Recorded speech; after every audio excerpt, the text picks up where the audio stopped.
నిమిషాలు మరి విషయం. ఈరోజు మరి మనమందరం కూడా అంబేద్కర్ని గౌరవిస్తున్నామా లేదా? ఎవరైతే ఈ రాజ్యాంగం రాసినారో ఈ రాజ్యాంగాన్ని బడుగు బలహీన వర్గాలకు అందరికి కూడా ఎవరు రాశారంటే అంబేద్కర్. మరి అంబేద్కరిస్టులు ఎవరైతే ఉన్నారో అంబేద్కర్ను గౌరవించే ప్రతి ఒక్కరు కూడా ఎస్సీ వర్గీకరణను గౌరవించిన వాళ్ళే అంబేద్కరిస్టులు.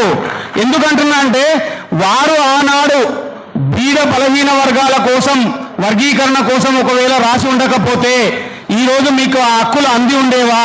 మరి ఈరోజు మీరు హక్కులు అనుభవించుకుంటా మాకు మాత్రం హక్కు కావాలి ఇతరులకు వద్దు అనే రకంగా ఏదైతే ఉందో అది మీరు మీ వాదన ఏదైతే ఉందో అది అంబేద్కరిస్టు వాదన కాదు అనేది తెలియజేస్తున్నా.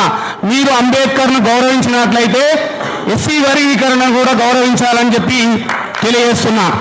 మీరు ఒకవేళ మీరు ఇక్కడి నుంచి అయినా ఈ వేదిక నుంచి అయినా ఎంబీసీ డిఎన్టీ సంఘము అన్న కోరలే మాకు మద్దతు ఇవ్వాలని మేమే వారం రోజుల కింద మీటింగ్ పెట్టుకొని సూర్యరావు గారు మేమందరం మీటింగ్ పెట్టుకొని ఇది న్యాయమైన డిమాండు, ఇది రాజ్యంలో అన్ని కులాలకు దిక్సూచి ఎవరు అంటే కుల పోరాటకు దిక్సూచి ఎవరు అంటే మందకృష్ణ మాదిగన్న. అందరు పోరాటం చాలా మంది అంతకుముందు చేశారు, కానీ ఒక పట్టుదలతో ఒక సిస్టంతో ఏ పదవులు వచ్చినా తృణప్రాయంగా తెగించి ఈరోజు వర్గీకరణ కోసం పోరాడుతున్నారు ఏకైక డిమాండ్తో. కాబట్టి మీరందరూ అంబేద్కరిస్టులైతే ఎస్సీ వర్గీకరణను తప్పకుండా ఆమోదించాలి అని చెప్పి ఈ ఎంబీసీ వేదిక మిమ్మల్ని కోరుచున్నది.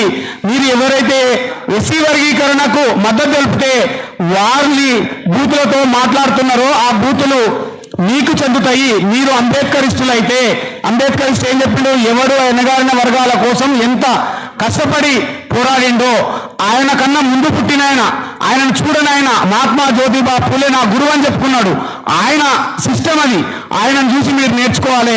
ఈరోజు మందకృష్ణ మాదిగన్నను చూసి మీరు నేర్చుకోవాలని తెలియజేస్తూ మనమందరం కూడా లేచి మందకృష్ణ మాదిగన్నకు ఎస్సీ వర్గీకరణకు మద్దతు తెలుపవలసిందిగా కోరుతూ ఒక నినాదం కూడా మనం ఏం చేయాలంటే ఎంబీసీలు ఎస్సీ వర్గీకరణకు మద్దతు, ఎంబీసీలు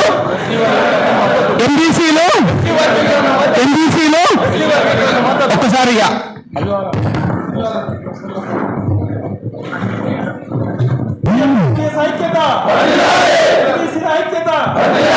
సామాజిక న్యాయం కోరుకునే శక్తుల ఐక్యత, సామాజిక న్యాయం కోరుకునే శక్తుల ఐక్యత.